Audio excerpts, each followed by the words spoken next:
I'm going to spotlight some movies this year that are considered to be the actual worst movies ever made, then I'm going to need a little bit of a helping hand. And by helping hand, I mean a big old bowl of reefer. Ha! I gotcha! I was just testing you. I'm not using any of that shit, because after watching the 1936 film Reefer Madness, I now know that smoking pot is wrong and will turn me into an axe murderer. Financed by church groups to be used as a warning against the use of marijuana, even the 1930s said fuck this movie when exploitation filmmaker Dwayne Esper, the man behind Sex Maniac and How to Undress in Front of Your Husband, purchased the rights, inserted his own shots, and marketed it as an exploitation film. So you can watch this film after hours with your pants unzipped. Just don't smoke any pot while doing it! French director Louis Gasnier directed the film, and he just looks like the life of the party. The movie was inspired by the case of Victor Licata, who killed his family with an axe and blamed the whole incident on the use of pot. Later on, we would start blaming such things on the Amityville house. It made for much better movies. But who can resist the forbidden fruit of reefer madness? It's for adults only, and is about that sweet little pill. Except it's not a pill. That makes life bitter. I believe you mean better? Wait, see youthful marijuana victims? What the fuck, 30s fetish? Also, it may turn you into a zombie who works as a miniature cigarette holder. The original title for the film was Tell Your Children. Only in that day and age would you be asked to tell your children about the exploitation flick you and your mom went to see. And if that isn't enough of a warning, you better believe the opening is packed with text crawls. The incidents and characters portrayed in this motion picture are purely fictional. Well, great! So it's okay for me to smoke weed then! The motion picture you're about to see may startle you. I've seen E.T. take it in the ass! The crawl then talks about how pot is the new drug menace that's destroying youth, even worse than the banana peel challenge. It's the real public enemy #1. Well, James Cagney may disagree with you on that. It causes violent, uncontrollable laughter, dangerous hallucinations, time slows down, loss of all power to resist physical emotions, and shocking acts of violence. Well, the opening was right about this being fictitious. You should try something safer, like booze. It doesn't do any of that stuff. Yeah, take that, 1936! And that dreaded marijuana may be reaching forth next to our son or daughter, or yours, or capitalized yours. Just keep telling yourself it's only a movie, it's only a movie, and in 36 years, Last House on the Left will come out. The results of Speed, however, are having an amazing effect on the newspaper business. They're churning out papers left and right. We open on a school meeting where the subject is Tell Your Children, formerly titled Reefer Madness. That is the purpose of this meeting, ladies and gentlemen, to lay the foundation for a nationwide campaign by you to demand by law such compulsory education. Because it is only through enlightenment that this scourge can be wiped out.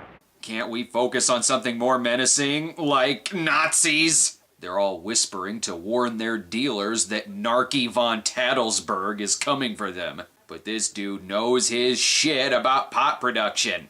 A field of marijuana was found behind a tenement court. The weed was here being cultivated, regularly stripped and dried and sold in schools and at government army posts in and around New York. Well, that's where the movie's budget went. And made into cigarettes by a simple hand machine. The deadly narcotic is thus quickly and easily prepared for its market. They are hidden in fake jewelry cases. Thanks. Now I know how to roll my own joint and where to hide my stash. This movie is educational. Serves them right for not hiding their pot in a full barrel, dumbass potheads. This'll learn you. We're burning all your blocks of delicious cheddar cheese. And this old room in town's about to get some secondhand happiness. But if this isn't enough to scare you, Dr. Carroll here has some real-life stories about the effects of marijuana use. Make up your damn mind, movie. You told me earlier that this was fictional. I am not falling for your lies. Alright, fine. So let's start this prequel to I Accuse My Parents. You better get on the job. Some of the kids may be up this afternoon. Oh, Jack, we can get along without dragging those young kids up here. Oh, why don't you button up your lip? You're always squawking about something. You got more static than the radio. Oh no, smoking pot is making me watch a community theater production of Cat on a Hot Tin Roof. Thankfully, he saved one of those blocks of cheese from getting burnt. The movie does have its priorities, though.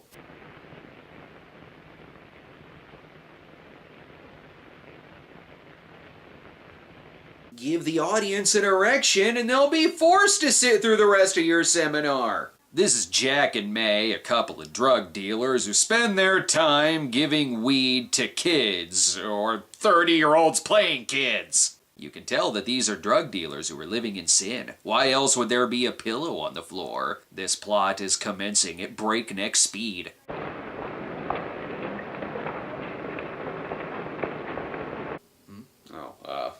Sorry.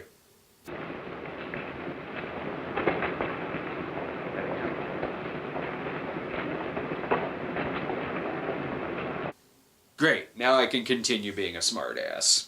Yep, these are the teenagers of the film. They shouldn't be smoking pot, they're gonna be retiring soon. And there ain't no law against oogling. Hey, how do you like that?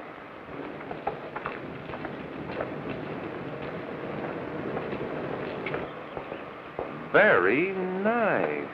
Ooh, that tennis racket has all the stitchings. Poor Jimmy has to sit in the back seat since he's 5 years old. Yeah, you people are all laughing now, but you haven't seen this crazy mixed up world that these characters are living in.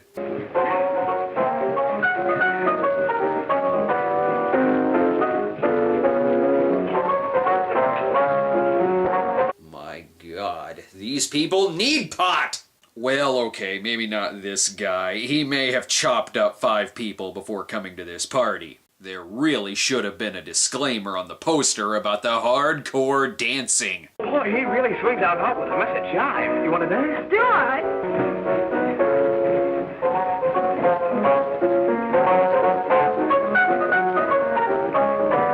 Oh, it's nice to see how Elaine Bennis's parents met.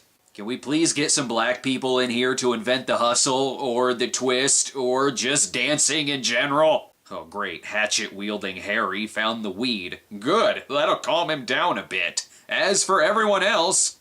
You know, after that session we had yesterday, I went home and told Mother that the trouble with her pot roast gravy was she hadn't added 3 heaping teaspoonfuls of olive oil. Goddamn potheads always stuffing their faces with gravy. Gosh, hot chocolate. Thanks, Mrs. Lane. And here come the sweets and that vulgar language. By the way, this is the teens not on pot. It's weird seeing Snobby before he was transformed into a ventriloquist dummy. You laugh, but being made of wood makes me a constant hard-on. Snobby! Oh, goddammit, I got distracted. How silver sweet sound lovers' tongues by night, like softest music to attending ears. Your acting career ain't going anywhere beyond this. Cut that shit out. And now she's pregnant. Let's go somewhere less scandalous and more wholesome. He was not. I saw him out walking with his girl. Bill's got a girl. Got a girl. Mom, make him cut it out. You're 30 years older than that kid. While he's playing grab-ass with Dickie Rich, the most confusing thing about the movie is that I can't tell if I'm just being introduced to these characters or if I've seen them before. Everyone looks the same. Best go down to the soda shop so they can get something safe, like Coca-Cola made from real cocaine. David Helfgott is getting a real kick out of this, and wouldn't you be?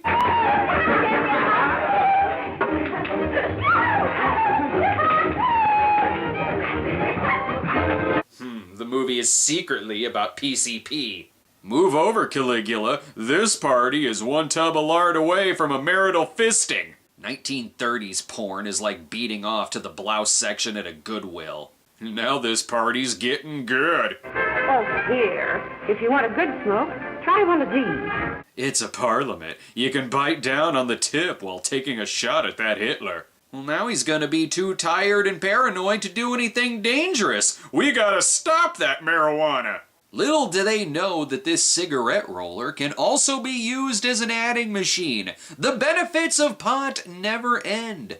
But then someone has to come along and be a party pooper.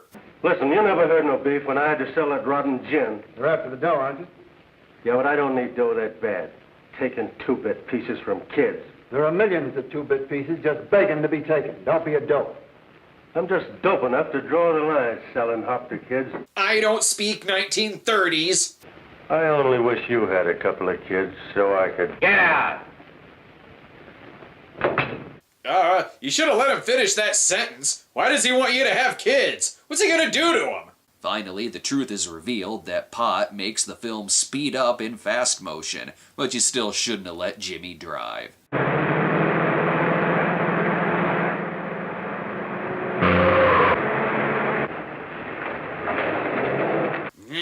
Turns out that guy was Albert Fish. Jimmy did everyone a favor. Jimmy is sober now and realizes that he did something terrible. He ran over a guy without thinking to take his wallet afterwards to buy more weed. This case is going straight to the FOBOI. Dr. Carroll decides to interview some students, so why not start with those who graduated 10 years ago? Isn't it true that you have, perhaps unwillingly, acquired a certain harmful habit through association with certain undesirable people? Undesirable people, huh? You're not talking about his dancing buddies, are you? Oh, come on, Jimmy, please, let me hug.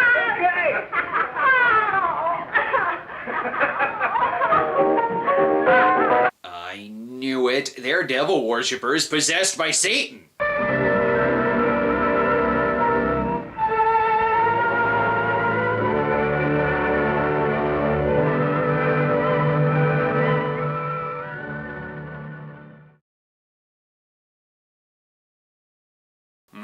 Someone has the munchies. A big bowl of mashed potatoes with a plate of bacon. Oh no, she's choking. Give her 30 CPR. Also, I do believe this is 1930s anal, mouth-to-mouth kissing.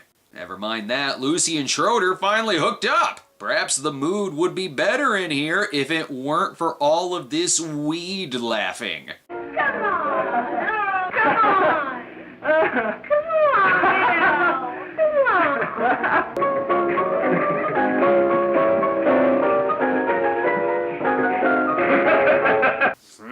Each one of them makes for a better Joker than Jared Leto.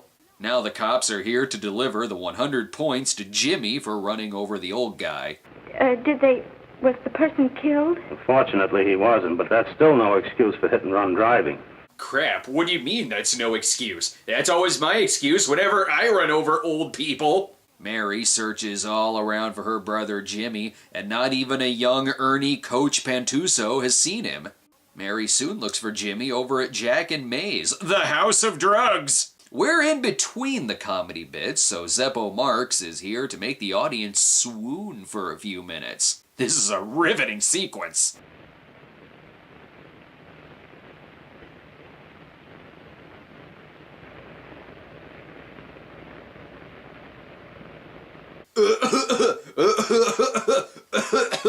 Excuse me, some of us are trying to eat dinner here.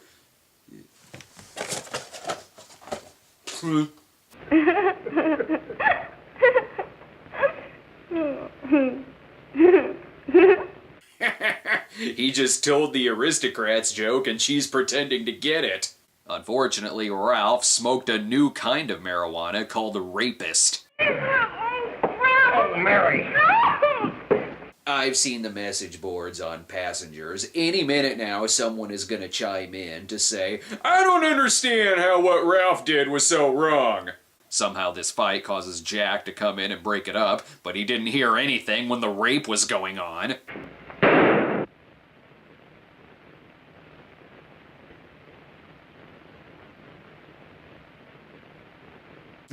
wanted something else to make a bong out of.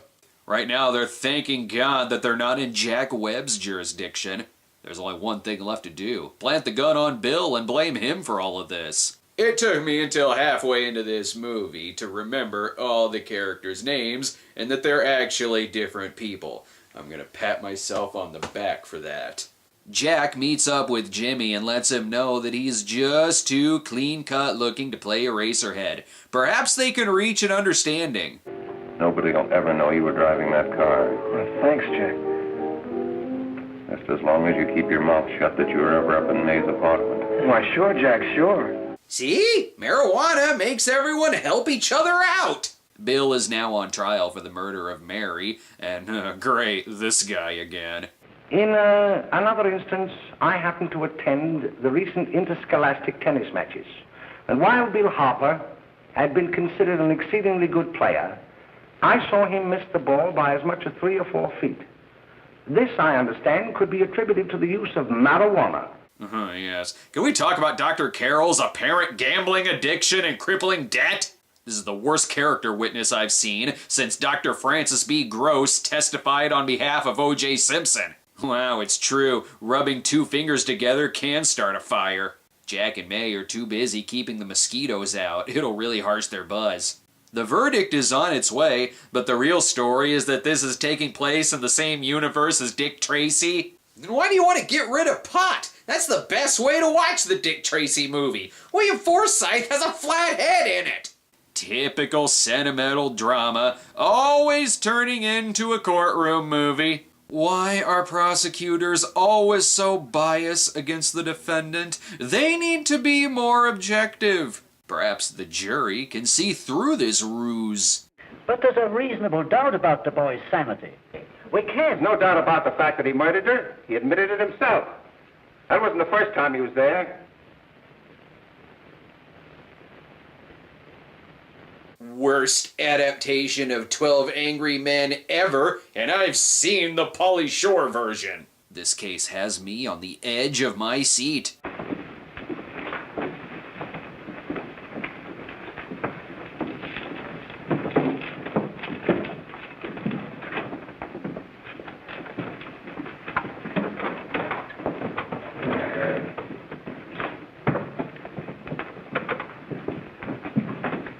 No one will be seated during the riveting verdict sequence. No, seriously, it's taking the jury forever to sit down. Bill is found guilty, and then, I don't know, it's off to lunch and a scotch. Ralph, meanwhile, grows more crazy and paranoid by the day. Gotta be the bath salts. May! What do you want? Bring me some reefers. On one condition, you stop calling it reefers. It's like the dialogue was written by a church group or something. I want to see Jack. Jack. I want to see Jack. Why? That's Coppola's worst movie. I don't know why they called this one of the worst films ever made. At least they're not CGIing the smoke. There's only one thing left to do. Must get rid of Ralph. I know what you want. You want to kill me. You're crazy. Take it easy, kid. I just want to talk to you. If ever there was an actor to deliver the line, "We're gonna be pals, right?" It's that guy. Ralph defeats Jack, though, and Harley Quinn is getting a laugh out of her Mr. J. Soon they get busted for a Class A overacting and are hauled off to jail. May comes clean that it was actually her as No-Face, and we're just not ever gonna mention Jimmy running over an old man again, are we? Or that crazy Ralph never got sober and grew up to annoy the residents of Crystal Lake. They must figure people in the audience are baked and have a short-term memory. Why else would they show us flashbacks to wrap up a 65-minute movie? Can we hurry this along?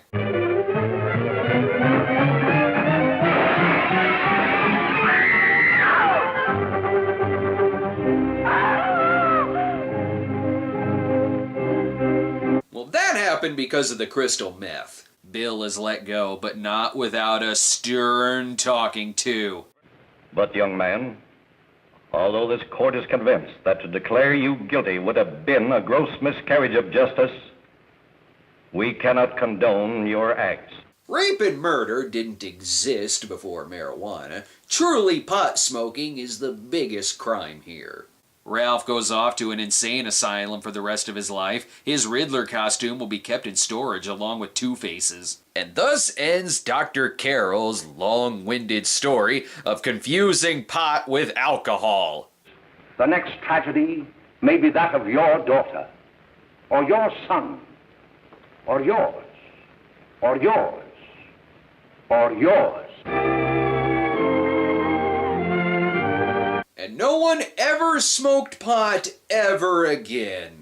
One of the earliest examples of an audience enjoying a film ironically for its campy appeal, the film remained a mystery for decades after its release, until the 1970s when a copy of it was discovered in the Library of Congress and shown around college campuses in California to help legalize marijuana, prompting Robert Shea of New Line Cinema to redistribute the film. The movie remains a cult classic to this day, and even spawned a humorously colorized version, the comedic dub Reefer Madness 2: The True Story, plus a made-for-TV musical version. Critics, from Leonard Maltin to the Los Angeles Times, dubbed the film as one of the worst ever made, largely due to its over-the-top melodrama, misinformation, and status as an unintentionally funny propaganda scare film.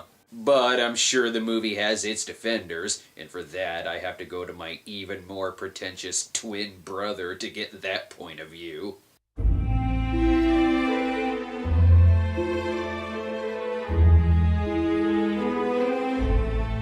Looking at the juxtaposition of the inflection of drugs stranglehold on the Depression-era metropolis during the height of the status quo domination of corporate greed-run America, Reefer Madness is the result of the cheese being stirred too hot in the pot of fact-based dilemma at the heart of civilization's corset. Yes, I understand your meaning. I spent half of this movie thinking the title was Kiefer Madness. I had to throw away a page worth of 24 jokes. I can always count on my brother for the hardcore analysis.